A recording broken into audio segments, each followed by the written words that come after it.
Oh, snap. I just contoured both sides of my part, and now I don't think I can finish it. I have no way to hold on to it anymore. Hello, beautiful people. Craziest thing happened to me the other day. I was on my boat fishing, and I caught a 12-pound, 16-inch tadpole. Pulled the boat down a foot, snapped my rod clean in two, and broke my net. Yeah, I'm just pulling your leg. I don't own a boat. Got a bit of a fix on my hands today. I thought, what the heck? Spice things up a little. Let's get the camera involved. To say that this is a cheap folding net would be a bit of an understatement. It's nice, I guess. The handle telescopes. The net folds down. Nothing to write home about, but convenient to carry around. I'm sorry, I should back up. This is a fishing net, and it's used for landing fish. Like you caught a fish, and now you have to get it to your murderous hands so you can stick it in your mouth hole and eat it. Depending on how big the fish is, it's usually not a great idea to try to lift it out of the water with your rod. So you use one of these and you gently cradle it and lift it out. Short story shorter, my clever boy, well, he managed to make it even more foldable than it was when it was new. This thing has seen its fair share of respectable-ish fish, I'll give it that. But it broke one of its shoulders, well, when the boy smashed this thing into the ground during a sneak attack, trying to ambush a chipmunk. I can't technically blame the net. We'll have to chalk this one up to user error. I've already disassembled the broken clavicle. Let me get this net off of here. There's another part that looks just like this one. And hopefully you can see how it's meant to work. There's a spring-loaded collar, and this black plastic bit rotates around a screw. The pivot point is just like a screw for plastic. And then this side just attaches to this aluminum stick. Pretty classy if you ask me. There's just like another wood screw holding it in. Oh, would you have a look at that? I had the broken part here the whole time. What are the odds? That went something like that. Screw goes through there, creating the hinge that it folds around, and then this aluminum tube slipped in there. As you've probably guessed, today I thought I'd fix this part. So I'm going to make a 30-minute video about crazy glue. First question you might be asking your collective selves, is this even worth fixing? That's a tough rhetorical question to answer. And truth be told, I've already bought another one. Not a part, mind you, like an entire new net. I think this thing was less than $15 on Amazon, and I had one pretty much the next day. There's just no stopping the fishing. But I didn't throw this one out. Seemed like a waste. Everything else on it is fine, and it's not a bad idea to have two. Keep the extra one in the car. You know, you never know when you'll cross paths with a chipmunk. Odds are, if I weren't making a video, I'd probably just hammer a little aluminum round the shape. Or heck, maybe I might not even make it foldable anymore. But since this is Hollywood, we'll CNC a replacement part, an identical part. Yeah, as close as we can make it anyway. In fact, I've already squared up a cutoff from the pile that's close to the size I need. Maybe close to size is a strong word. The part fits in here, and it gives me some way to hold on to it. That's just how CNC do. Before we do that though, how about we take a closer look at this poor plastic part that stoods all it could stooded and couldn't stand it no more. It's a little Popeye reference for you youngins out there. Sorry about that, didn't mean to shove you around. Just had to get a little bit better light on this thing. I don't even know if that helps. I don't know anything about anything, but this to me looks just like regular old vanilla ABS plastic to me. Maybe black licorice. Nothing particularly fancy is what I'm getting at. In fact, you could probably solvent bond this thing back together with just a bit of acetone and then maybe build up the break with some ABS acetone slurry, kind of like building up a callus. I don't know how well that'd hold up, but easy enough to try. Maybe wrap some wire mesh around there or something buried under the slurry. But anyway, check this out. You see the cross section there? Let me try to hold that still. It's thicker on one side than it is on the other. If we look at this end, that's pretty consistent all the way around. But back where the hollow meets the solid, these go together like that. Back where the hollow meets the solid, looks like the core or whatever is in there when they molded the part, the action was bent to one side. So something came in here, like a little diving board, was very well supported on this end, but this end could move in the plastic. I don't know. Moral of the story, you could likely fix this without the big to-do I'm about to get into. It's just like the old expression. If a person's only tool is an entire machine shop, every problem looks like a machined part. If we lost anyone, we're over at the milling machine now. Our group is the orange flag. Please stay with the group. I'm as guilty of splurging on stuff I don't need as much as the next guy. But one thing I've never regretted is this 3D taster. No more of that 2D tasting nonsense. I'm using it both to pick up the edges of my part and checking to see that it's flat in the vise. Sure, you could do this with a regular old edge finder and dial indicator. I still do that on the manual mill, but it really makes me wish I had 2 of these. Maybe not strictly necessary on this part, but I've taken the drilling entry holes from my tool paths. It saved me quite a few end mills. At least the ugly tool paths like slotting. I hate slotting.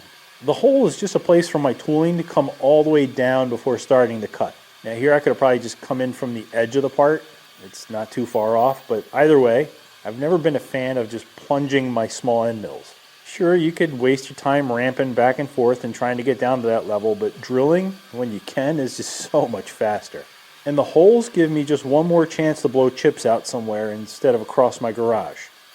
I found that it's smart to add these little holes, these little gutters, where there's a big change in toolpath direction, like in a corner. Someplace where the chips otherwise might like to just pack in.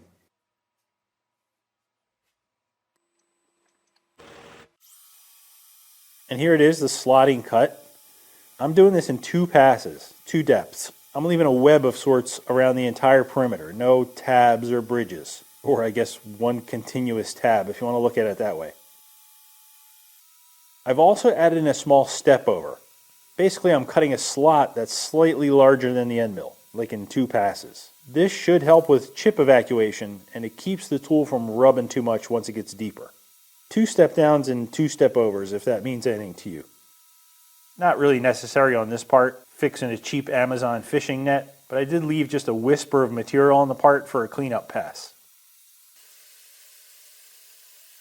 Since you brought up cleanup passes, you might have noticed the toolpath just changed directions. Like first it was cutting counterclockwise, now it's cutting clockwise. The profile roughing cuts I ran conventional. This finish pass is climb cutting. Conventional versus climb refers to the direction the tool is moving while it's spinning, like while it's in the work. If you've used a wood routing before, you'll know there's a big difference pushing it one way versus the other. On this machine, I've never had much trouble climb cutting everything, but today I thought I'd mix it up a little. It seems to be working well.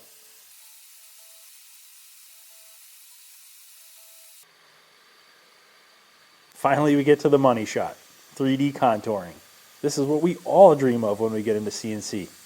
This is a parallel toolpath aligned more or less perpendicular to the length of the part, like as close as I could get it in Fusion. It's both cutting a taper in the part, like in the Z direction, and also roughing in a fillet, like rounding over the edge. Ideally, you'd go in with a ball nose and a really small step over and really get this part down to the final shape, like nice, shiny, sexy part right off the machine.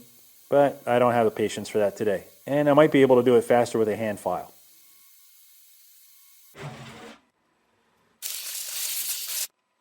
You know, that turned out pretty all right. Eventually, I'm going to have to get rid of this pattern, but I'm really digging that fluting. There were a couple of little hiccups. Can't really tell if that's a mistake or if it just, I don't know if you can see that little end mill came down right in this location. I guess that's probably only a couple of thousandths. It's not the end of the world, but that scared me. And then I did have this happen, and it's hard for me to see. End mill just decided to nosedive and stop a little bit above the midline of the part. A better man than me would probably check the program over, figure out what the cam is trying to do in this area, but that's good enough. And it's hard to film these shiny parts. I think it's safe to flip this over and play the B side now. FYI, this took about 15, well, less than 20 minutes. I could have probably pushed it faster than that, but I don't know. I'm happy with that.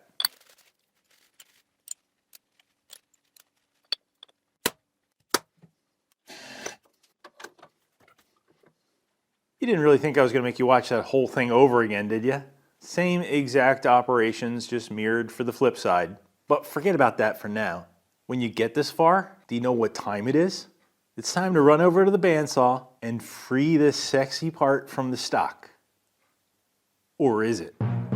Unfortunately, there's one more feature this thing is missing. We still need to drill the hole and the counterbore for the screw, for the hinge where this part rotates around. I need to get that hole somehow down in this area. Remember a couple days ago, when we were cuddling on the couch and I told you we'd cross this bridge when we came to it? Well, here we are. This, being a plastic part, means that it's stupid and complicated. If you look close, there are no straight square sides anywhere on this thing. I mean, not only is it drafted for molding, just the design is just swoopy front to back. The point is, if I liberate this now, I have no way to hold on to the part to drill the hole I need up here at the hinge. I don't have square sides anywhere for the vise to bite into. Now sure, there may have been a smarter way to do this, but it's too late for that now, isn't it? So what I think I'm going to try is to hold this part with that thin web of material that's left. That's probably 30, 40 thou. I just need to clear a path for my tool to come into here and drill that hole.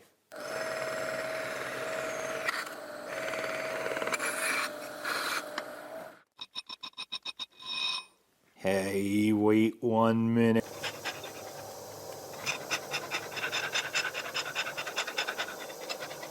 I'd be lying to you if I told you I was wearing my mic and that this operation doesn't scare me.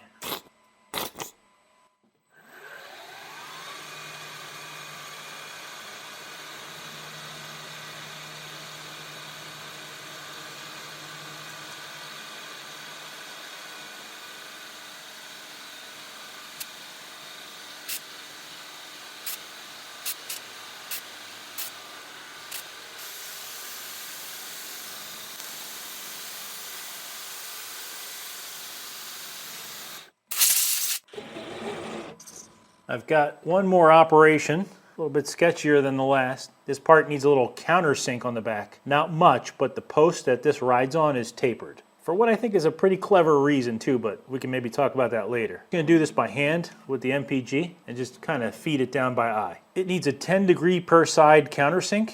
I just fortunately happen to have a 10-degree taper end mill. If I didn't have this, I'd probably just try to interpolate it in cam with just a regular small end mill. But this lets me do it by hand. I could, in theory, do this at the drill press.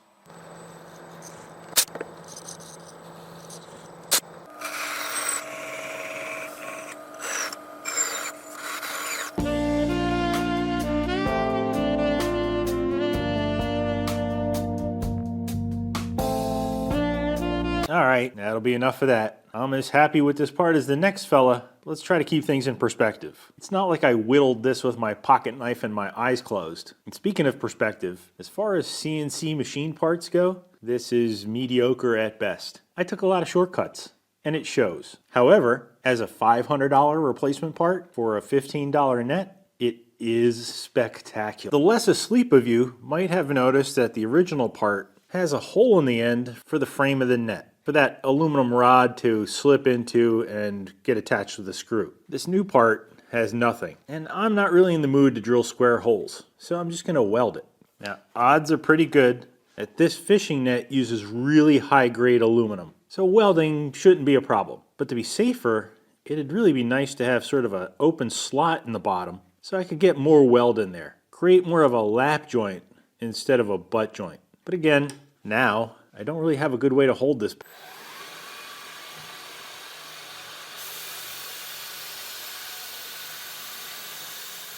You know, on second thought, I've decided to try this with a very advanced machinist's like combination approach of SVFT with VFLP.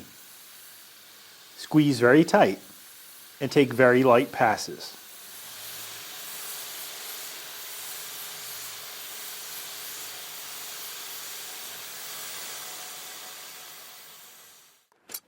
Would you believe that in the time it took me to get from the milling machine to my bench over here, which is maybe 8 feet away, I managed to catch myself a cold? Unbelievable.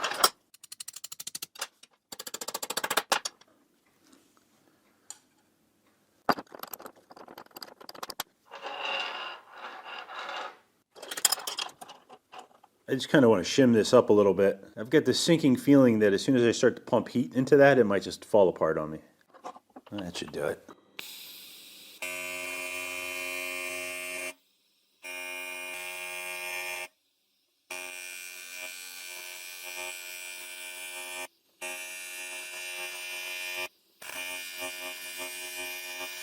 I'm just gonna wash over these welds, no filler rod. I just want to try to smooth it all out. I don't know if it matters, but I don't want any kinks for the net to catch on. And heat from the torch will save me some filing.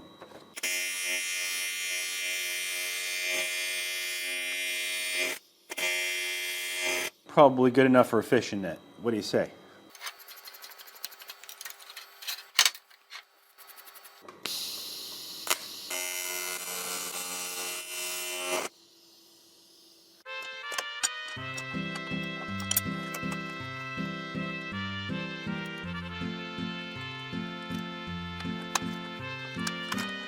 Take it from me when I tell you that the key to putting on your fishnets is patience.